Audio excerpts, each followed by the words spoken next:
And then I heard this voice say, don't be afraid. It's okay. And then so I heard this voice and I turned and this guy was, I don't know how tall he was. I think he was 10 or 12 feet tall. And my head was right even with his hip, so he was at least 3 or 4 feet taller than me. And I noticed that he had on like a white tunic or like a kilt, and he had maybe golden boots on or something like that. I didn't really look at his shoes. I could see his kilt was white, and it had a gold border around the hem. And then I looked up, he had long hair. He looked human, but only he was huge. He was a giant. And so after his presentation, I went down and said, well, Dr. Greer, it's about time you showed up. I've been waiting for you. And I related my onboard experience. He looked at my speaker badge, and I said, I joined his team right then and there on the spot. And then I was on his first CE5 expedition. He wanted Dr. O'Leary and I and his team, we were the first U.S. team to go to England to investigate the crop circles. The German fellow was on his honeymoon with his wife, and he had one of these camcorders, the big ones with the VHS tapes in them, and set on his shoulder. And he filmed this agroglyph, this crop circle. But then he saw something shiny and zoomed in on it, and there was this little disc about this big down inside the wheat. They called it corn there. Down inside the wheat stalks.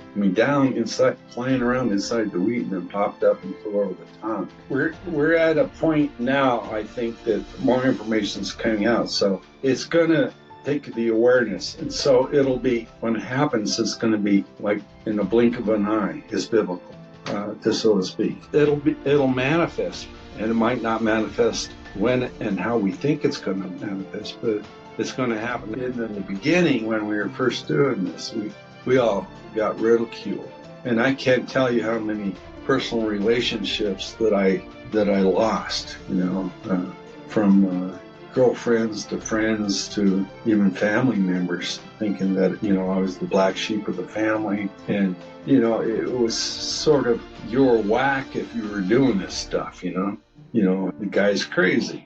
But now science has kind of caught up with us, and it's being more prevalent, and now they've admitted, the government knows that it's true, but they just really haven't officially come out and recognized the truth of the matter, and we're working for that full recognition. Now, there are two limiting factors to CE5. First limiting factor is what your intent is. If your intent is a curiosity, just to check another thing off your bucket list. Oh, I saw them. Okay, next, what do I do next, So our intent is to establish the relationship. The intent is for the earth to be the best that it can be, that is taught to us by all the ones that have gone before us. And then the second limiting factor is what your level of fear tolerance is, or the fear factor, we call it. It's us that's going to have to do it. Jesus said, if you have the faith of a mustard seed, you can tell the mountain to move, and the mountain will move. In our case, we're asking the whole earth to move. So it's going to take more than just one person to move a mountain. It's going to take all of us together to move the earth into the next. It goes up to the next higher state of beingness within consciousness. You can relate to it in scalar terms: do, re, mi, fa, sol, la, ti, do to the next octave.